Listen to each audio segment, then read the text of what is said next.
কেন? বলছে রাস্তার ধারে আমার পোতাকে নিয়ে দাঁড়িয়ে আছো, নজর লেগে যাবে। বলছি তাহলে মা কি করবো? আমি তো ব্যাপারটা বুঝে উঠতে পারিনি। বলছে হাঁড়ির তলার কালি আর সর্ষের তেল ভালো করে ফেটে এই জায়গায় একটা, এইখানে একটা ভালো করে মেরে দাও। বলছে তাহলে কি হবে? বলছে তাহলে প্রথমে ওই দিকে চোখ পড়বে আর নজর লাগবে না। সাংঘাতিক শাশুড়ি, যেহেতু এমবিবিএস ডাক্তারের উপরে। হ্যাঁ, ও তো এমনিতেই পুড়ে পুড়ে চুলের কালি হয়েছে, ও তোমার নাতির পোতার ভালো মন্দ কি করবে? ও তো নিজেই পুড়ে পুড়ে ছাই হয়ে গেছে, পুড়ে পুড়ে কালো হয়ে গেছে, ও তোমার ভালো মন্দ কিছু করতে পারে? এটা শিরক। যদি মনে করেন যে এইটা দেওয়ার পরে আমার ছেলে সুস্থ থাকবে, তাহলে আপনার মনে এটা ধারণা যে ও আল্লাহর পরে পরে ওরও ক্ষমতা আছে, এর নাম কি? শিরক। এসব কুসংস্কার থেকে নিজেকে সরিয়ে আনুন ইনশাআল্লাহ। ইনশাআল্লাহ। দুটো খারাপ দিক আপনাদেরকে বলে দিলাম, তাই না? চলুন এবারে একটা ভালো দিক বলে দিই, যেটা করলে জান্নাত যাওয়া খুব সহজ হবে ইনশাআল্লাহ। আমরা সেই ভালো কাজ সবাই করবে ইনশাআল্লাহ। এতক্ষণ যেটা বললাম এগুলো জাহান্নামে যাবার রাস্তা। শিরক জাহান্নামে নিয়ে যায় মানুষকে। মুনাফিক মানুষকে কোথায় নিয়ে যায়? জাহান্নাম। এবার তো জান্নাতে অন্তত যেতে হবে আমাদের, একটু একটা ভালো কাজ বলে দিয়ে যায়। মুমিন কারা হবে? আল্লাহ বলেন ইন্নামাল মুমিনুনা আল্লাযীনা ইযা যুকিরাল্লাহু ওয়াজিলাত কুলুবুহুম ওয়া ইযা তুলিয়াত আলাইহিম আয়াতুহু যাদাতুহুম ঈমানা ওয়া আলা রাব্বিহিম ইয়াতাওয়াক্কালুন আল্লাযীনা ইউকিমুনাস সালাতা ওয়া মিম্মা রাযাকনাহুম ইউনফিকুন উলাইকাল মুমিনুনা হাক্কান লাহুম দারাজাতুন ইনদা রাব্বিহিম ওয়া মাগফিরাতুন ওয়া রিজকুন কারীম। জান্নাতে যাওয়ার একটা আমল বলে দিই, কটা গুণ। মুমিন কারা হয়? মুমিন হবে ইনশাআল্লাহ সকলেই ইনশাআল্লাহ। এক, আল্লাহ তাআলা বলছেন ইন্নামাল মুমিনুনা আল্লাযীনা ইযা যুকিরাল্লাহু ওয়াজিলাত কুলুবুহুম। ওরাই প্রকৃত পক্ষে মুমিন যারা পাপ কাজ করে, অন্যায় কাজ করে, যারা অপরাধ করে, অপরাধ করার পরে পরেই তাদের মনে আমার ভয় যখন চলে আসে, তারা তখন ভয়ে থরথর থরথর করে কাঁপে। এটা মুমিনের এক নম্বরের গুণ। পাপ হতে পারে মুমিনের দ্বারাতে, পাপ হয়ে যাবার পরে কি করে? ভয়ে থরথর থরথর থরথর করে কাঁপতে। মুমিন রাতের বেলা পাপ করেছেন, হতে পারে দিনের বেলা পাপ হয়ে যেতে পারে, পাপের ঊর্ধ্বে কোনো মানুষ নেই, পাপ হবেই, এটাই স্বাভাবিক হওয়াটা। কিন্তু পাপ হলেই যখন আল্লাহর কথা স্মরণ হবে, তখন ভয়ে কি করবে? থর থর থর থর থর থর করে কাঁপবে। দুই, আয়াতুহু যাদাতুহুম ঈমানা ওয়া আলা রাব্বিহিম ইয়াতাওয়াক্কালুন। আল্লাহ বলছেন মুমিন তারা, তাদের সামনে যখন আমার নিদর্শনাবলী পেশ করা হবে, তখন মুমিন কি করবে? ভয়ে কি করবে? তাদের ঈমান বেড়ে যাবে। আল্লাহু আকবার। আল্লাহর নিদর্শনাবলী দেখে ঈমান বাড়ে? নিদর্শনাবলী বোঝেন? বুঝেন না? আপনাকে একটা কথা বলি, খুব চমৎকার কথা কোরআন দিয়ে। আচ্ছা, আমরা যারা চাষবাস করি, সন্ধ্যাবেলার দিকে মাগরিবের একটু আগে মাঠে যাবেন, ফাঁকা আসমানে তাকাবেন, দেখবেন কিছু পাখি আছে, তারা এইরকম করে ডানা মেলতে মেলতে মেলতে মেলতে এক পর্যায়ে ডানা এরকম করে দেয়, তাই না? দিয়ে দেখবেন এক সারিবদ্ধ ভাবে লাইন দিয়ে যাচ্ছে, ডানার এরকম মানে ডানা মেলছে না, মেলেই আছে, ডানাটার মারছে না, মেলেই আছে, তবুও দেখবেন 2-4 কিলোমিটার ছুটে যাচ্ছে, আছে না? আল্লাহ এই পাখিদের ডানাটা এইভাবে যে রেখে তারা ছোটে, এই ব্যাপারটা কোরআনে নোট করেছেন। তিনি বলেছেন আওয়ালাম ইয়ারাউ ইলা তাইরি ফাওকাহুম সাফাতিন ওয়া ইয়াকবিজ মা ইমসিকুহুন্না ইল্লা রহমান ইন্নাহু বিকুল্লি শাইইন বাসীর। আল্লাহ বলছে ঈমানদার, তোমরা আমাকে চিনতে পারছো না? আসমানের দিকে দেখো, পক্ষীকুলেরা তারা তাদের পেট ভর্তি করে যখন নিজের বাসাতে ফেরত আসে, তাদের ডানাগুলো ঝাপটাতে ঝাপটাতে যখন এইভাবে মেলে দেয়, পৃথিবীর কোন শক্তি নেই যে মহাশূন্যতে তাকে আটকে রাখা। ইল্লার রহমান, এ শক্তি কার? আল্লাহ।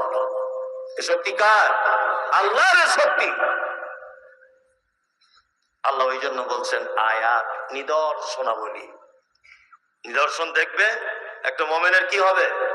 ঈমান বেড়ে যাবে। আর আয়াত, মুফাসসিরগণ তাফসীর করতে গিয়ে বলেছেন আয়াত বলতে কোরআন ও তেলাওয়াত।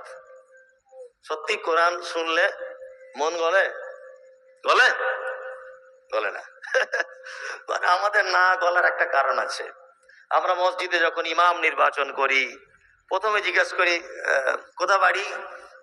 বলছে আমার বাড়ি বিলকুমারিতে। আচ্ছা, তোমার কোথায় বাড়ি? তুমি কোথা থেকে এসেছো? না, আমার বাড়িতে হট্টতে। তোমার কোথায় বাড়ি? আমার বাড়ি চাঁদঘর। তোমার কোথায় বাড়ি? আমার বাড়ি ওই পলাশিতে। 5 জন ইমাম ইন্টারভিউ দিতে এসেছে। একজনা এসেছে, এত সুন্দর কেরাত করছে ছেলেটা, কোরআনের হাফেজ, সত্যি মনোমুগ্ধকর কেরাত। তাকে জিজ্ঞাসা করছে আপনি বেতন কত নেবেন? তা বলছে 17,000-এর নিচে থাকবো না। আর একজন মোটামুটি, আপনি কত নেবেন? বলছে আমার 13,000 দিলেই হবে। আর একজন কোরআন পড়তে পারছে না, মোটামুটি করে, তুমি কত নেবেন? ও তখন বলছে আমি যে জায়গায় আগে থাকতাম 7.5 দিত, আপনারা 8 দিবেন, ভালো করে বুঝবেন। বলছে এই সবচেয়ে ভালো ইমাম, একই রাখ, বুঝলেন না? ওকেই রেখে দিয়েছে। এই ইমাম সাহেব যদি নামাজ পড়ায়, আচ্ছা বলুন তো অন্তর গলবে? গলবে না। আপনি তো, আপনার তো বেশ ভালোই বুদ্ধি দেখতে, আপনি তো পাগল নয়। আপনি মাছ কিনতে গেলে টিপে টিপে দেখেন খারাপ আছে না ভালো। আপনি পটল কিনতে গেলে টিপে দেখেন যে ভালো কিনা খারাপ, ভিতরে দানা হয়ে গেছে কিনা। আপনি বাজারে ছিম কিনতে গেলে এরকম করে দেখেন পোকা দেখা যাচ্ছে কিনা। আপনি সব ব্যাপারে ভালো জিনিসটা চয়েস করেন, করেন না? আর আল্লাহর ঘরে আপনি ইমাম পছন্দ করছেন যার বেতন কম, তাকে পছন্দ করছেন। আশ্চর্য ব্যাপার। আপনার উচিত ছিল যে এলাকার শ্রেষ্ঠ কারি আমাদের মসজিদের ইমাম রাখবো, যত টাকায় বেতন লাগে রাখুক। এলাকার সব থেকে দামি আলেম আমার মসজিদের ইমাম নির্বাচন করব, এটা উচিত ছিল কি ছিল না? আল্লাহ বলছেন মুমিনের দ্বিতীয় গুণ আয়াত, তাদের সামনে যখন কোরআন তেলাওয়াত করা হয় অবশ্যই তাদের ঈমান কি হয়? বেড়ে যায়। সত্যি জ্বলন্ত প্রমাণ আমি পেয়েছি।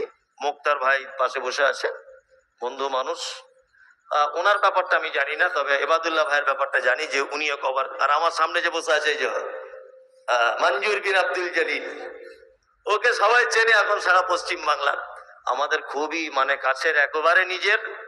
তা মঞ্জুর, আমরা এই কথাটা আমি সবসময় বলি বোঝানোর জন্য, আবার বলছি, আমরা আজ থেকে 6-7 মাস আগে দুজনে মিলে ওমরা হজে গেছিলাম।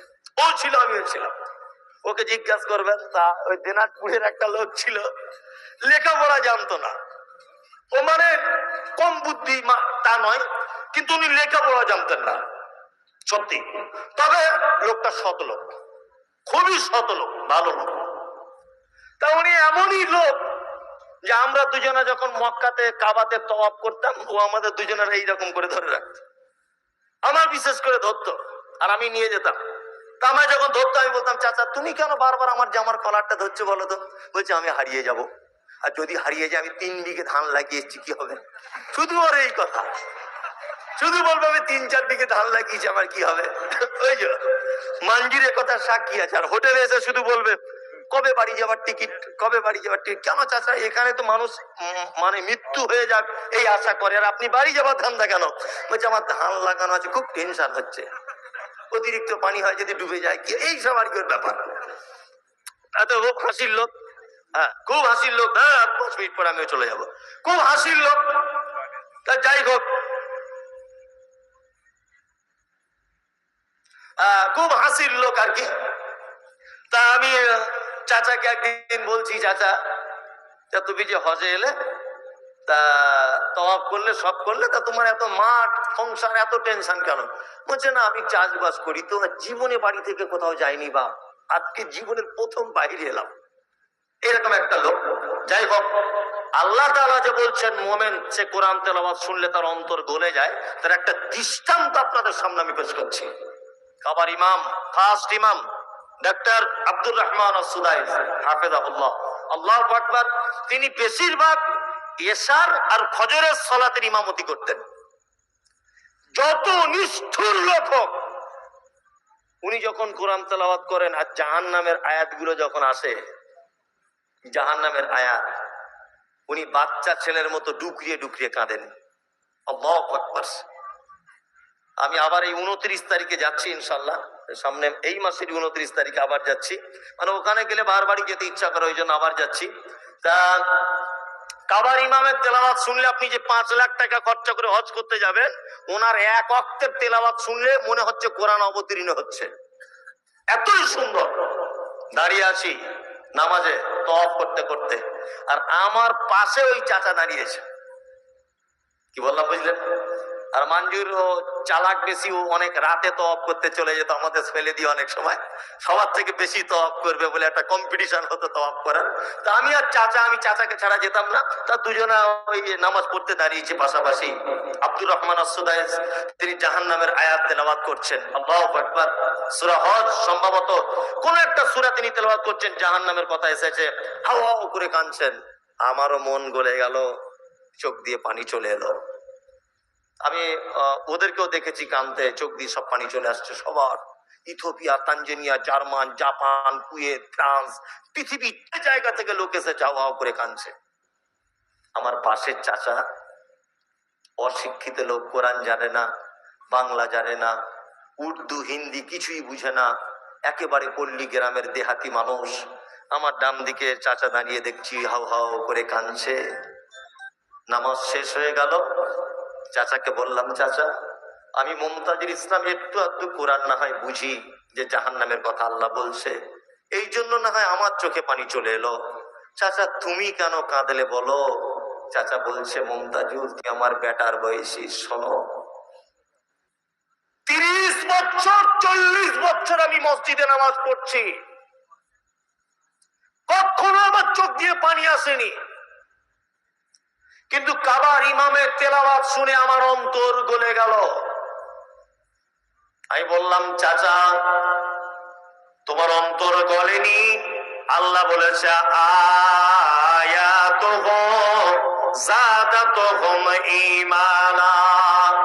মুমিন তারাই, তাদের সামনে যখন কোরআনের আয়াত তেলাওয়াত করা হবে, আল্লাহ বলে মুমিনের অন্তর গলে যাবে। মুমিনের অন্তর গলে যাওয়ার পরে তার কি হবে? চোখ দিয়ে পানি বার হয়ে যাবে আর তার ঈমান বেড়ে যাবে। আমি বললাম, চাচা শোনো, তুমি বাংলা ভালো বোঝো না, তুমি আনসারি ভাষায় কথা বলো, তুমি দিনাজপুরের ভাষায় কথা বলো, না পিওর বাংলা, না পিওর হিন্দি, না পিওর উর্দু, তুমি কোরআন জানো না, লেখাপড়া জানো না, তুমি কেন কাঁদলে বলো? চাচা বলছে, মুমতাজুল তুমি আমার বেটার বয়সী, তবে শুনে রেখে দাও, কোরআন শুনলে যে অন্তর করে যায়। আজকে জীবনের প্রথম হলো আমার কোরআনের আয়াতের কথা মনে পড়ে গেল। আল্লাহ ইমানদারদের ব্যাপারে বারবার বলছে আয়াতুহু যাদাতুহুম ঈমানা।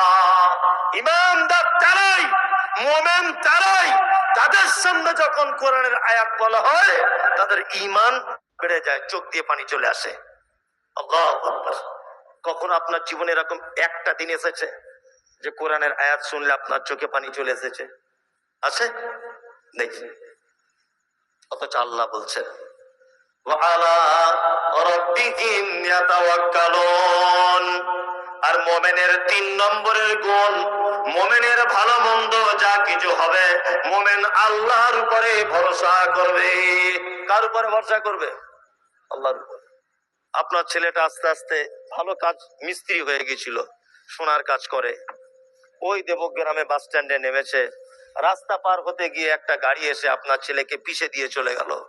বলুন তো মুমিন ভরসা করবে কার উপরে? আল্লাহর উপরে। মুমিন আল্লাহকে এতটুকুই বলবে, আল্লাহ তুমি যেটা ভালো বুঝেছো এটাই, তোমার ফয়সালাই চূড়ান্ত। কি বললাম বুঝলেন? মুমিন কি বলবে? এটাই বলবে। মাঠে ধান একেবারে সব পোকায় কেটে শেষ করে দিল, মুমিন কি বলবে? ভরসা কার উপরে? আল্লাহর উপরে করবে। আল্লাযীনা ইউকিমুনাস সালাতা ওয়া মিম্মা রাযাকনাহুম ইউনফিকুন। মুমিন সালাত আদায় করবে, নামাজ পড়বে। নামাজ পড়েন? কারা কারা পড়েন নামাজ? 5 ওয়াক্ত তুল, বাঁ হাত তুলছেন কেন? মানে আবেগে তুলছে। অনেক মানুষ নামাজ পড়েন, আলহামদুলিল্লাহ। নামাজ পড়ুন। নামাজ ছাড়া বাঁচার কোনো রাস্তা নেই। আমাদের সমাজে অনেক কোয়ালিটির নামাজি আছে, আছে না? অনেক কোয়ালিটির, 3-4 কোয়ালিটির নামাজি দেখতে পাওয়া যায়। তার মধ্যে একজন জোহরে যায়, আসরে যায় না, মাগরিবে দোকান খুলে এশায় দোকান বন্ধ করে, ফজরে ঘুম ভাঙে না, এরকম লোক আছে, আছে না? আর কিছু লোক আছে দেখবেন যে শুধু জুম্মায় জুম্মায় যায়, মানে এমন আতর মেখে আর পাঞ্জাবি পরে যাবে মনে হচ্ছে আব্দুল কাদের জিলানী ঢুকছে জুম্মায় জুম্মায়, তাই না? আর একটা নামাজি আছে শুধু 2 ঈদে যায়, আর ঈদে গিয়ে ঝামেলা বাঁধায়, ঝামেলা বাঁধায় না, ঝামেলা বাঁধায়। আর কিছু লোক আছে যে ঝামেলা করে তাকে বলে এই হচ্ছে শালা বাপের বেটা, যা বলে সামনাসামনি বলে। কিছু লোক আছে দেখবেন জুম্মার নামাজের পরে যদি 10 মিনিট দেরি হয়ে যায় বা খুতবা বা কিছু, মসজিদে গেটে এসে দেখবেন চিল্লাচিল্লি করে না? আপনাদের এলাকায় পাওয়া যায় এরকম লোক অনেক অনেক। আর কিছু লোক যে চিল্লামিল্লি করে তাকে পাম দিয়ে ফুলিয়ে দিয়ে বলে হক কথা গ্রামের বলার মতো তুই আছিস, আর ও ফুলে গিয়ে আবার বলে ইমাম সাহেব তোমার চাকরি 12টা বাজিয়ে দেবো। আসলে ও মানুষ না, ও গয়াকার ধয়াকার, হচ্ছে গাধার বেটা গাধা। কারণ হচ্ছে যার নিজের সম্মান নেই সে অপরের সম্মান নিয়ে ছিনিমিনি খেলে। কি বললাম বুঝলেন? হ্যাঁ, ও তো নিজেরই মান সম্মান নেই, তো ও ইমাম সাহেবের মর্যাদা বুঝবে কি করে? কি বললাম বুঝতে পারছেন? জি, যে কথা বলছিলাম সেটা হচ্ছে এই, আর একটা নামাজি আছে 5 ওয়াক্তই পড়ে, তবে বুঝে কম, কিছুই বুঝে না। 30 বছর নামাজ পড়ছে, এখানে কালো দাগে মানে সেই ঘাটা পড়ে যায় না, কি বলে ঘাটা পড়ে গেছে, তবু কিছু বুঝে না। 30 বছর নামাজ পড়ছে। চাচা নামাজ কত বছর পড়ছো? বলছে বাপ 30 বছর পড়ি। আচ্ছা রুকুতে গিয়ে কি বলে বলো তো? ওটা কি আর জানি, খুব মিষ্টি করে। আচ্ছা চাচা এই সেজদা থেকে উঠে কি বলে? একবার সেজদা দিয়ে উঠে কি বলে মাঝখানে? বলছে তোর কবর হিসাব তুই দিবি, আমার কবর হিসাব আমি দেবো, তুই কেন ফটাফট করছি বলতো? একটা লোক সেজদায় গিয়ে পা দুটো ফাঁক করে রেখেছে, অনেক লোক আছে না? তা নিয়ম কি? পাটা এক জায়গায় করতে হবে। তো একজনে গিয়ে বলে দিচ্ছে চাচা পা দুটো এক জায়গায় করে এরকম করে রাখবে। যদিও বা নামাজ পড়া ধরেছিলাম তোদের লেগে রাখবো না, মানে শিখিয়ে দিচ্ছে বলে পেস্টিজ পাংচার হয়ে যাচ্ছে। মানে এত জ্ঞানী লোক আর কি, জীবনে তো শেখার চেষ্টাও করেনি, কেউ শিখিয়ে দিচ্ছে তবুও সহ্য করছে না। টেটিয়া মেজাজের লোক আছে না নেই? চাচা দুয়ায় কুনুত জানো? জিভের আড়ই ভাঙে না, একটা দুয়াও জানে না চাচা 30 বছর। আপনাদের মসজিদে খোঁজ নিয়ে দেখবেন, আছে না? আচ্ছা, আমি বহু চিটিংবাজ 2 নম্বরই ধাপ্পাবাজি দেখেছি। কিছু লোক দেখছি দুয়া দরুদ কিছুই জানে না, তবুও শেষ দেয় গিয়া রুকুতে গিয়া, তুই দুয়া জানিস না তার এরকম ঠোঁটটা কানে এরকম করছিস। তার মানে এতদিন নদিয়ার লোকের সঙ্গে 2 নম্বরই করে হলো না, এখন আল্লাহর ঘরে চিটিংবাজি করছে। ঠিক ও কথা উচিত না অনুচিত? তুই দুয়া জানিস না তো চুপ করে থাক, বলিস কি? এটা তো একটা হিসাব যে লোকটা যখন দুয়া জানে না স্বীকার করলো, ও যে প্রত্যেক জায়গায় রুকু থেকে উঠে রুকুতে গিয়ে তাহলে ও বলে কি? এটা প্রশ্ন জাগতে পারে কি পারে না? তার মানে ধোঁকাবাজ। এ জাতি কিয়ামত পর্যন্ত কল্যাণ পাবে না। যে জাতি জলসার দিনে বাদাম বিক্রি হয় 25 কুইন্টাল আর জিলাপি বিক্রি হয় 1 টনের কাছাকাছি, নদিয়া জেলা তো ওই জন্য বলছি, অথচ নামাজ শিক্ষার বইয়ের দোকানদার বাংলা কোরআনের দোকান লাগিয়েছে একটা লোক, একটাও নামাজ শিক্ষার বই বিক্রি হয় না। এ জাতি কিয়ামত পর্যন্ত সঠিক জায়গা আসতে পারো না। বাবার জন্মে তুমি জিলাপি খাওনি? জলসায় গিয়ে 3 কেজি জিলাপি কিনে বসে আসো। বাদাম তুমি চোখে দেখোনি? গিয়ে 2 কেজি বাদাম কিনে বাড়ি আসছো কেন 10 টাকা দিয়ে একটা দুয়ার বই, ভালো পদ্ধতির নামাজ পড়ার একটা বই কেনা, দোয়া মুখস্থ করা যায় না? আরে 1 বছরে একটা দোয়া হয় না? নামাজ পড়ছেন তার 30 বছর, 30 বছরে 30টা দোয়া হতো না? বাংলা পড়তে জানি না, বাংলা পড়তে না জানি, ইমাম সাহেবের কাছে 10 মিনিট করে বসুন, একটা করে বলবে আর কানা হাফেজের মতো মুখস্থ করুন, অন্তত চেষ্টাটা করুন। মানে নামাজ পড়াটা আমাদের অভ্যাসে পরিণত হয়েছে, ইবাদত হয়নি। কি বললাম বুঝতে পারছেন? অভ্যাস হয়েছে, ইবাদত হয়নি। অভ্যাস। আজান হয়েছে যেতে হবে, লোক খারাপ বলবে এতটুকুই, একদমই নয়। সালাত আদায় করুন, সালাত ছাড়া একজন মানুষ জান্নাত যেতে পারে না, কখনোই পারে না। মুহাম্মদ সাল্লাল্লাহু আলাইহি ওয়াসাল্লাম নয়, স্বয়ং আল্লাহ বলছেন, মা সালাকাকুম ফি সাকার ক্বালু লাম নাকু মিনাল মুসাল্লিন। একজন জাহান্নামীকে জিজ্ঞাসা করা হবে, এই তুমি কেন জাহান্নামে এসেছো বলো? ও তখন বলবে, আমি নামাজ পড়িনি তাই, মুসাল্লি ছিলাম না। একটা কথা জানতে ইচ্ছা করছে, এটা কি বলবো? যা আপনাদের এখানে মানুষ মারা গেলে মাইকে প্রচার করে, মসজিদের করে, একবার বলা হয়, বলে কি এখানে কেউ আছে না? যে লোকটা বলে সে লোকটা এখানে আছে? বলুন একজনা, আপনি বলেন। আলহামদুলিল্লাহ, খুব ভালো জিনিস। তবে আপনার কিন্তু একটা জিনিসের জবাবদিহি করতেই হবে আল্লাহর দরবারে, কঠিন ব্যাপার, এটা বলে দিলাম আপনাকে। সেটা হচ্ছে এই, একটা কথা ভারী করে নিবেন, হালকা করে নিবেন না। কথা ভারী করে নিবেন। আপনারা সোশ্যাল মিডিয়াতে দেখেন, আমার ঠোঁট কাটা লোক আমি, কোনো কথা আমার মুখে আটকায় না সহজে, আর কাউকে ছেড়ে কথা বলা লোক আমি নয়। কে পীর সাহেব, কে কোটিপতি, আর কে আমি, এটা আমার বক্তব্য অন্যান্য শুনেছেন, আপনারা জানেন, মোবাইলে দেখেন। সেটা হচ্ছে এই, একটা মানুষের নামাজ ফরজ হয় কত বছর বয়সে? 10 বছর, তাই না? 7 বছর থেকে ট্রেনিং হবে, 10 বছরে গিয়ে কি হবে? ফরজ হয়ে যাবে। মসজিদের পাশে লোকটার বাড়ি, 4-5টা বাড়ির পরেই তার বাড়ি। মসজিদ আজান হচ্ছে, হাইয়া আলাস সালাম, হাইয়া আলাল ফালাহ, আসসালাতু খায়রুম মিনান নাওম। ফজর আজান হচ্ছে, ও মসজিদে আসে না। 10 বছর থেকে কানে ওর আওয়াজ যাচ্ছে, ওর বয়স এখন 60 বছর। কত বছর আজান শুনেছে? 50 বছর। কত বছর? 50 বছর। 50 বছর লোকটাকে মসজিদের মাইকের আজান দিয়ে ওকে আহ্বান করা হলো, নামাজে এসো মসজিদে, হাইয়া আলাস সালাহ, নামাজ এসো। মুহাম্মদ সাল্লাল্লাহু আলাইহি ওয়াসাল্লাম জানতেন যে এদেরকে শুধু যদি নামাজের কথা বলি তাহলে আসবে না, হাইয়া আলাল ফালাহ, তোমরা নিজেদের কল্যাণের জন্য তোমরা এসো, তাও তুমি শুনলে না। 60 বছর মসজিদের মাইকের আজানকে অপমান করেছে, 60 বছর মুয়াজ্জিনের মাইকের আজান অপমান করেছে, 60 বছর ইমাম সাহেবকে 10 পয়সা দাম দেয়নি, 60 বছর আল্লাহর ঘরটা কেমন ফিরে তাকায়নি। ও এমন কি লাট সাহেবের বেটা মারা গেল, আর মসজিদের মাইকে তার নাম করে বলা হচ্ছে, আমাদের গ্রামের অমুক সাহেব 12টার সময় জানাজা হবে হাফিজদের আমবাগানে। মাইকে কি আইসক্রিম ওয়ালাদের মাইক নাকি চাচা, যে তুমি যার তার নাম ওখানে বলে দিবে? 60 বছর অপমান করলো ইমাম সাহেবকে, 60 বছর অপমান করেছে মুয়াজ্জিনকে, 60 বছর মুহাম্মদ সাল্লাল্লাহু আলাইহি ওয়াসাল্লামের আহ্বানকে নিস্তে নাবুদ করে দিয়ে আজকে সোজা হয়ে শুয়েছে খাটের উপরে।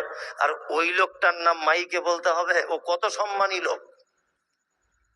হাঁকার আগে একবার ভেবে চিন্তে হাঁকবেন, আপনারও কিন্তু ব্যবস্থা হয়ে যাবে। ও সাবধান, আমি হাঁকা যাবে কি যাবে না এ কথা বলছি না, আমি একবারও ফতোয়া দিচ্ছি না, ফতোয়া দেওয়ার যোগ্যতা আমার নেই। অন্তত পক্ষে আপনি ভাববেন যে যে লোকটার হাঁকছেন এই লোকটা নামাজ পড়ে তো, মুসল্লি লোক তো। যদি বলছেন তাহলে মসজিদে আমার টাকা দেওয়া আছে, মসজিদে আমার নাম বলা হবে না কেন, এই একটা প্রশ্ন হতে পারে। তুমি কাল সকালে তোমার টাকা ফেরত নিয়ে নাও, তুমি তোমার টাকা ফেরত নিয়ে নাও। হাঁকা যাবে কি যাবে না ফতোয়া দিতে আসেনি। আমি বলতে চাইছি অন্তত পক্ষে লোকটা নামাজ কালাম পড়ে তো। আপনি যার নাম এলান করছেন, আপনি জানেন যে যদি লোকটা বেনামাজি হয়, আল্লাহ সুবহানাহু ওয়া তাআলা বেনামাজিদের থাকার জায়গা রেখেছেন কোথায়? জাহান্নামে। সারা পশ্চিম বাংলার একজন বিখ্যাত আলেম, এই মুহূর্তে বাঙালি জগতের যদি 10 জন আলেম থাকে, একজন বড় আলেম আছেন, তার নাম হচ্ছে আব্দুল হামিদ ফাইজি আল মাদানি। নাম শুনেছেন কে কে? আব্দুল হামিদ মাদানি নাম শুনেছেন? বাংলাতে একটা বই লিখেছেন, বাংলাতে উনি বই লিখেছেন প্রায় 200টার কাছাকাছি। কত? 200টার কাছাকাছি। তার ভিতরে একটা বই লিখেছেন জানাজা দর্পণ। ওই বইয়ের 63 নম্বর পৃষ্ঠার একেবারে নিচের দিকে তিনি কার কার জানাজা পড়া যাবে আর কার কার জানাজা পড়া যাবে না এই উল্লেখ করতে গিয়ে বলেছেন যে বেনামাজি মারা গেলে পাড়া প্রতিবেশীর সম্মানার্থে কেউ যদি জানাজা পড়তে পারে, তবে তার জন্য দোয়া করা ঠিক নয়। কি বলছেন আপনি? আল্লাহুম্মা গফির লিহাইয়িনা ওয়া মাইয়িতিনা ওয়া শাহিদিনা ওয়া গায়িবিনা ওয়া সাগীরিনা ওয়া কাবীরিনা ওয়া যাকারিনা ওয়া উনসানা। দোয়া বলে না? বলছেন সবই ঠিক আছে, তবে যেন ওর জন্য দোয়া না করাই ভালো, কারণ আল্লাহকে ক্ষমা করবে না। মতিউর রহমান মাদানি দাম্মামে যিনি দায়ীর কাজ করছেন, উনি বলছেন যে শিরক যারা করে, ওনার একটা কথা যে শিরক যারা করে কষ্টিন কালেও জাহান্নাম থেকে পরিত্রাণ পাবে না।